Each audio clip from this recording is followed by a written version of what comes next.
आपका omega education के इस क्लास लेक्चर में बहुत बहुत स्वागत है। हम लोग मैथ के बारे में पढ़ेंगे, जिसके बारे में बहुत सारे बच्चे डरते हैं, भागते हैं।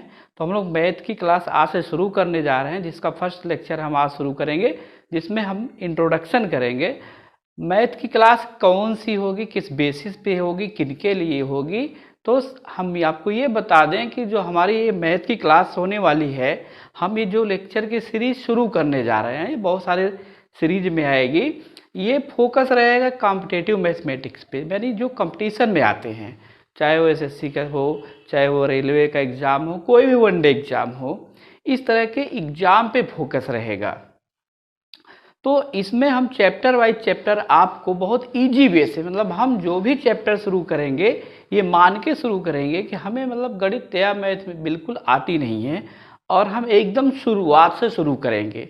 जो बच्चे साइंस बैकग्राउंड से नहीं हैं, आर्ट से हैं, उन्होंने मैथ को आगे नहीं पढ़ा हुआ है, तो ताकि उनके भी समझ में आ जाए, जो तैयारी कर रहे हैं उनको भी आसानी से समझ में आ जाए। और मेरा पूरा प्रयास रहेगा कि हम अच्छे से आपको समझा पाएँ और आप समझ पाएँ, आप इसका फ़ायदा उठा पाएँ, और आपका जो डर है मैथ में जो कम नंबर आते हैं या मैथ में के क्वेश्चन आप नहीं कर पाते हैं या समझ नहीं पाते हैं, वो इजीली आप समझ सकें। तो मेरे लेक्चर को अगर आप मेरी जो हर एक लेक्चर को अगर आप देखते रहेंगे, तो हमें उम्मीद है कि आप बहुत आसानी से सभी चीज़ों को समझ पाएंगे, और आप देखेंगे कि धीरे धीरे मैथमेटिक्स आपको बहुत अच्छे से आने लगी है, और आपके लिए मैथ बिल्कुल ईजी हो जाएगा, कठिन नहीं रहेगा। यानी मैथ इज ईजी हमारा स्लोगन रहेगा, मैथ इज ईजी। कि मैथ क्या है, ईजी है, एक फन है। हम इसको बहुत लाइट वे से लेंगे और बहुत लाइट तरीके से पढ़ेंगे। तो अब हम चलते हैं, ये रहा हमारा इंट्रोडक्शन। अब हम चलते हैं, शुरू करते हैं इसके बारे में, कुछ मैथ के बारे में। आज जनरल बस ऐसे ही बात करेंगे हमारे फर्स्ट लेक्चर में, कि सबसे पहले चीज़ें होती हैं चीज़ों को देखना, ऑब्जर्व करना। दिन भर हम बात करते हैं, बहुत सारी चीज़ें देखते रहते हैं, तमाम तरह की बात करते हैं, और हमेशा प्रश्न कुछ न कुछ क्वेश्चन एक दूसरे से पूछते रहते हैं, कभी किसी पर्पज से, कभी किसी पर्पज से। जैसे आप कभी कहते हो कितना, ये कितने का है, ये कितना है, कितना बजा, कितना टाइम हो गया, ठीक है, कितने में मिलेगा। तो इस तरह से हम दिन भर बहुत सारे प्रश्न पूछते रहते हैं, और इसका जवाब जो होता है हम जिस सब्जेक्ट से देते हैं, आपको पता है, तो वो मैथ का सब्जेक्ट है। बहुत सारी चीज़ें आप मापते हैं, मेजर करते हैं, जैसे कितने दूध है मेजर करना, कोई दूसरा सामान है मेजर करना, कुछ आप दुकान पे लेने गए तब भी आप मापते हैं, तौलते हैं, हर जगह आपको मैथ मिल जाएगी। तो मैथमेटिक्स का मतलब ऐसा कोई एरिया नहीं है कि जहाँ बिना मैथ के काम चल जाए। तो इसलिए जो है मैथ जो है वो हर एक एग्ज़ाम में रखा जाता है। विदाउट मैथ कोई भी एग्ज़ाम नहीं होता, भले ही क्वेश्चन की संख्या कम हो, लेकिन उसमें जनरल मैथमेटिक्स रहती ही रहती है। जनरल मैथमेटिक्स मीन्स ऐसी मैथमेटिक्स, ऐसी गणित जो हम जनरल के कामों में, सामान्य कामों में, दिनचर्या में यूज करते हैं, विशेष स्पेशल पर्पज़ के लिए नहीं, या विशेष क्षेत्र के लिए नहीं। तो हम लोग जो ये मैथमेटिक्स पढ़ेंगे, ये वही मैथमेटिक्स होगी जो कंपटीशन में आती है, जो जनरली हम कहीं न कहीं डेली हम किसी न किसी तरीके से यूज करते रहते हैं।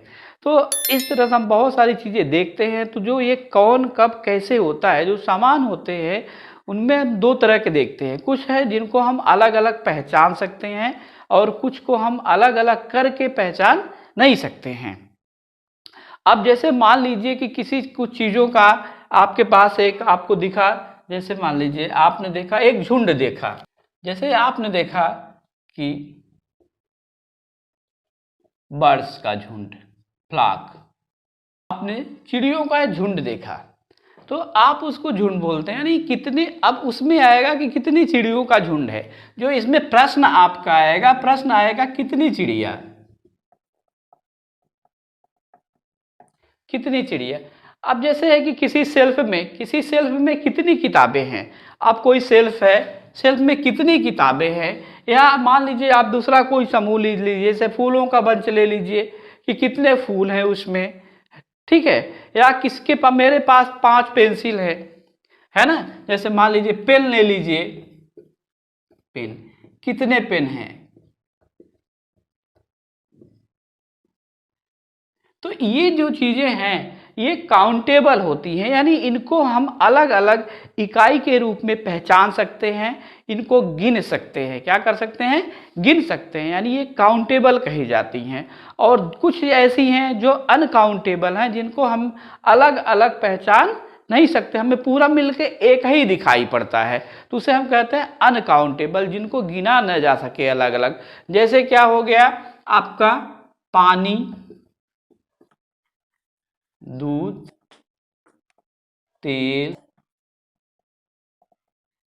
आटा। तो इस तरह का की जो चीजें हैं हम इनको अलग अलग गिन नहीं सकते, तो इनको हम कहते हैं मापते हैं, इनको हम तौलते हैं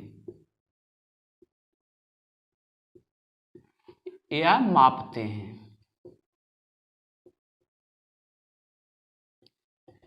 यहाँ पे आ गया गिनना, यहाँ पे आ गया मेजर करना, तौलना, दो चीजें हुई। तो मैथ, ये सब चीजें हम करते हैं मैथमेटिक्स में। अब हम इसको सबसे पहले, अब हमारा जो पहला लेक्चर होगा वो होगा इस पे, गिनने पे, यानी ठीक है, गिनने। अब गिनने के लिए आप बहुत सारे सिस्टम यूज करते हैं जो है, तो हम मैक्सिमम अपना जो सिस्टम हमारा है डेली के यूज में, हम डेसिमल नंबर सिस्टम यूज करते हैं। तो इसलिए जो हमारा लेक्चर है, हमने पहला लेक्चर अपना शुरू इसी पे फोकस किया है कि नंबर सिस्टम, संख्या पद्धति। पहला हमारा जो लेक्चर शुरू होगा, पहला चैप्टर हम संख्या पद्धति पे पढ़ने चल रहे हैं कि संख्या पद्धति क्या है, यह कैसे विकसित हुई और हम इसको कैसे यूज करते हैं। इसमें हम वो तमाम चीज़ें टॉपिक कवर करने का प्रयास करेंगे जो बहुत सारे एग्जाम में पूछे जाते हैं। तो हम इसको वहाँ से शुरू कर रहे हैं कि कहाँ से इसकी संख्या पद्धति एक्चुअल में है क्या, इसकी शुरुआत कहाँ से हुई और यह किस तरह से धीरे धीरे इतिहास से होते हुए आज हम इस रूप में है, जिस रूप में हम याद कर मतलब यूज कर रहे हैं, ये कैसे कैसे विकसित हुई। पहले हम लोग थोड़ा सा आज के लेक्चर में उस पर भी नज़र डालेंगे। तो हम शुरू करते हैं पहले इसके बारे में। तो अब जैसे देखिए हम इस चीज़ को हटा देते हैं, अभी हमारा जो ध्यान है वह रहेगा काउंटेबल की चीज़ों पे। जैसे आपने कहा कि एक फूलों का गुच्छा देखा, ठीक है, अब उसमें आपका प्रश्न आया कितने फूल।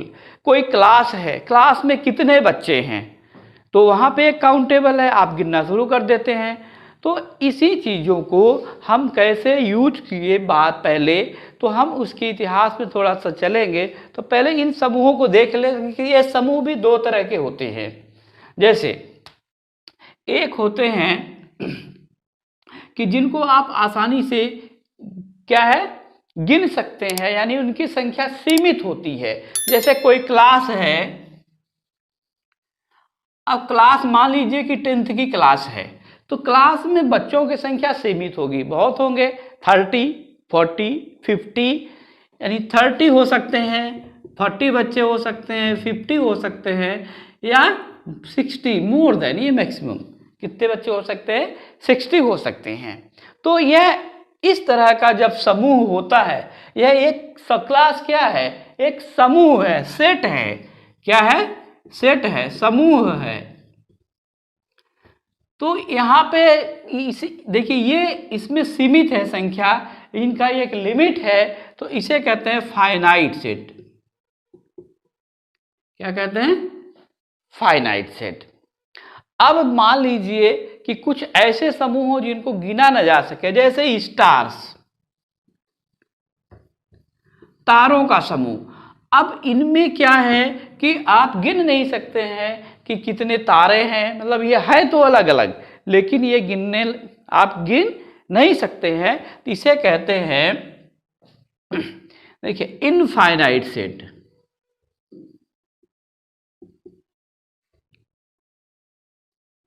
निश्चित समुच्चय, अनिश्चित समुच्चय। तो हमें यहाँ समस्या आ जाती है कि हम इनको गिन नहीं पाते हैं, तो इनको कहते हैं हम इनफाइनाइट सेट। ठीक है, तो अब इसके बाद जब बच्चे हैं किसी क्लास में, हम मान लीजिए, अब इसके बाद आगे हम चलते, एक क्लास है जिसमें 30 बच्चे हैं। मान लीजिए क्लास 10th में, हमारे क्लास 10th में 30 बच्चे हैं और छुट्टी हो गई, तो छुट्टी हो गई तो आप लोग भी घर जाते हो। तो इसमें मान लीजिए बच्चे निकलना शुरू हो गए क्लास में, और लास्ट इसमें से मान लीजिए 29 चले गए, तो बचा कितना? एक बच्चा।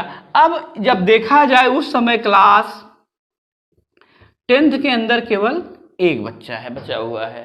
कितना बचा है? एक बच्चा जब रह गया तो इसे कहते हैं सिंगलटन सेट,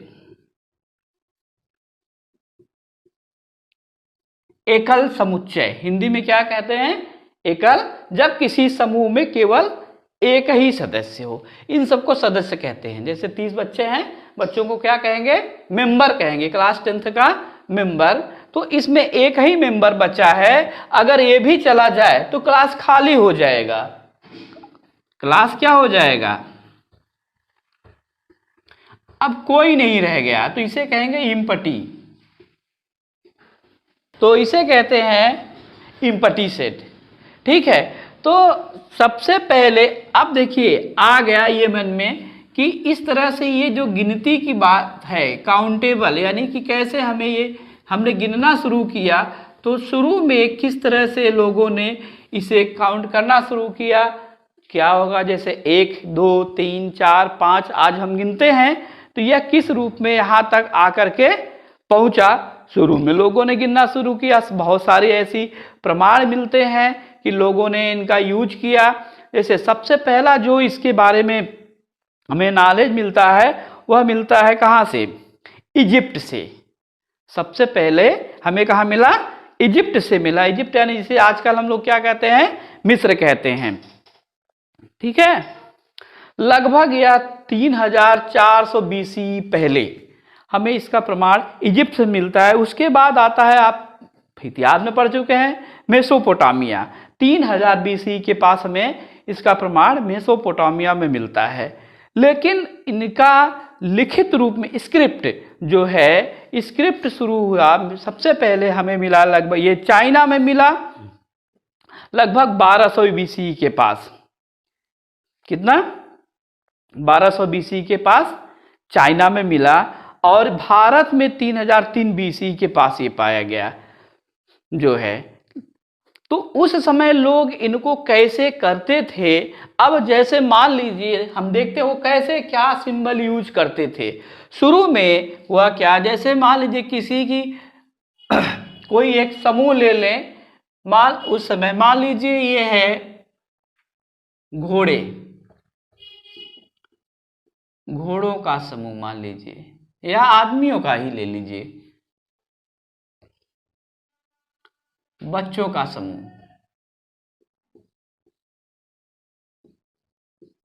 तो इस गिनती से क्या मतलब?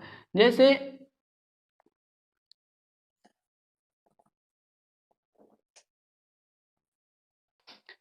इस तरह से समूह था, तो उन्होंने इनको एक सिंबल के रूप में, क्योंकि इस तरह से लिखना बहुत कठिन है, उन्होंने इनको सिंबल देना शुरू किया।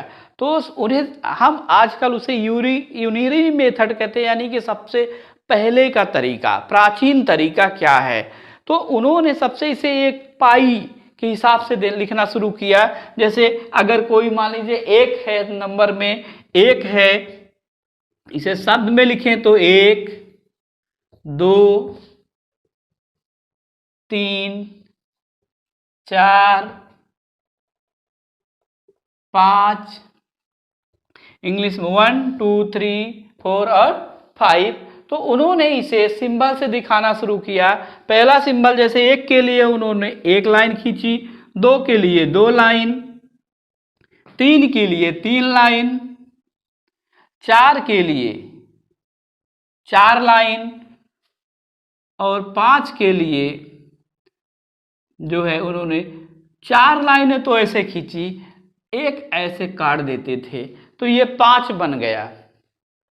तो इनकी जो आगे की बड़ी संख्याओं का जो कैलकुलेशन था, वह समझना बहुत मुश्किल है, बहुत ही कठिन है। कि वो किस तरह से उनको समझते थे, वो एक बहुत ही जटिल प्रक्रिया थी।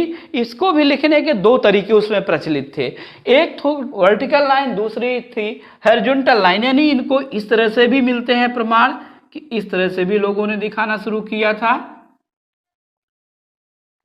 तो इसका उपयोग तो आज भी हम करते हैं, जिसे आप टैली चिन्ह के रूप में जानते हैं। आगे हम लोग इसको भी पढ़ेंगे गणित में, इस पे भी चैप्टर हम लोग पढ़ेंगे, जिसे हम टैली मार्क कहते हैं।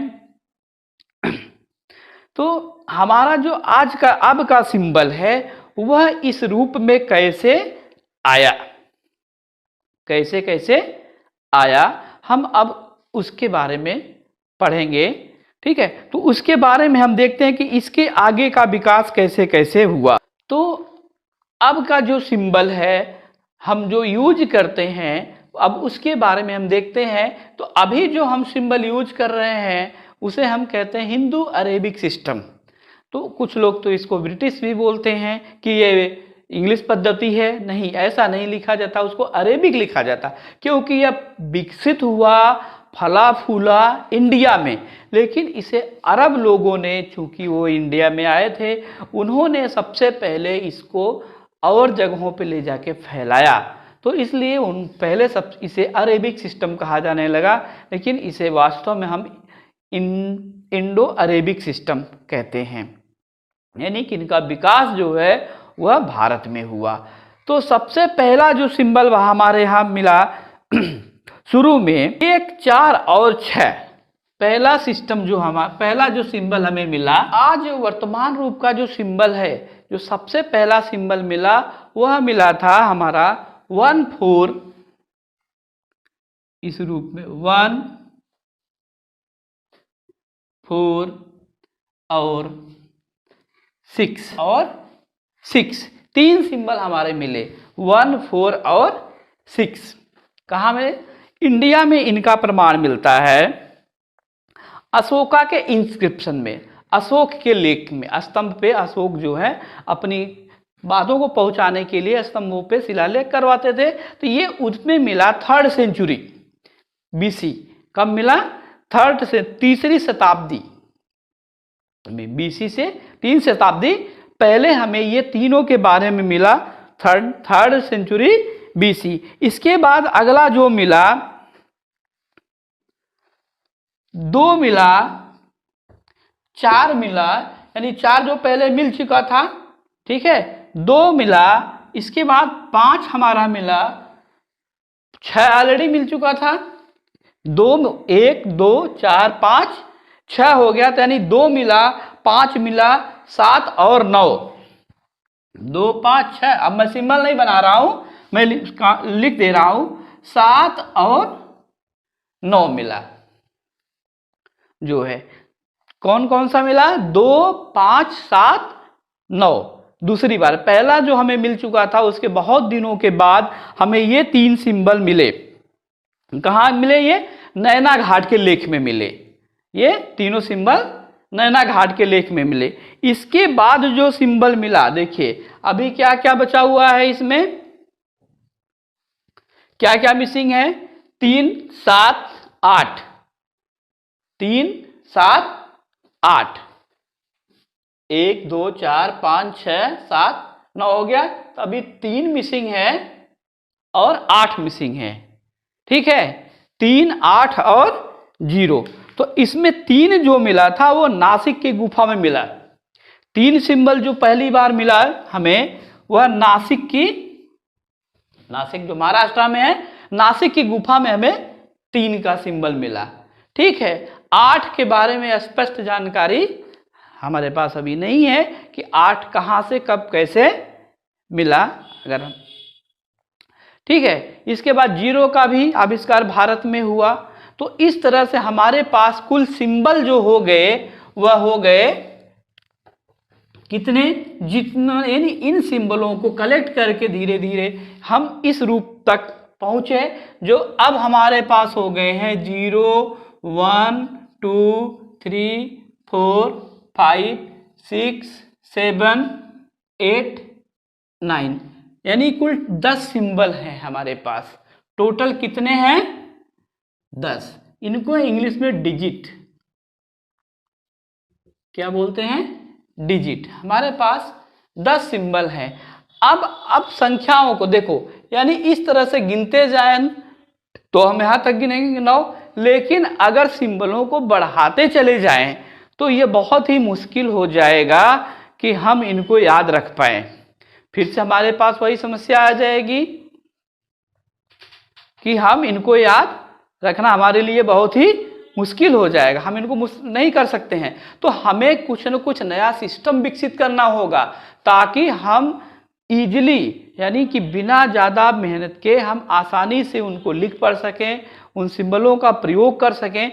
तो हम लोग अब जो है नेक्स्ट लेक्चर जो करेंगे उसमें देखेंगे कि इन सिंबलों को, इन्हीं 9 सिंबलों का यूज करके इनसे बड़े मात्रा में अगर वस्तुएं हैं तो उनको कैसे काउंट करते हैं। यानी एक हम सिस्टम चलेंगे कि वह सिस्टम ऐसा डेवलप होगा कि सभी लोगों को समझ में आए, ताकि दूसरा आदमी फॉलो करे, ये system person to person change ना हो। तो इसे ही कहते हैं संख्या पद्धति या नंबर सिस्टम। तो अब हम नेक्स्ट लेक्चर यानी अपने दूसरे लेक्चर में पढ़ेंगे कि इन संख्याओं को कैसे लिखा जाता है, इनको जोड़ करके बड़ी संख्याएं कैसे बनाई जाती हैं। तो बच्चों आज के लेक्चर में बस इतना ही। हम लोग मिलते हैं दूसरे वाले लेक्चर में, ठीक है? तब तक के लिए बाय।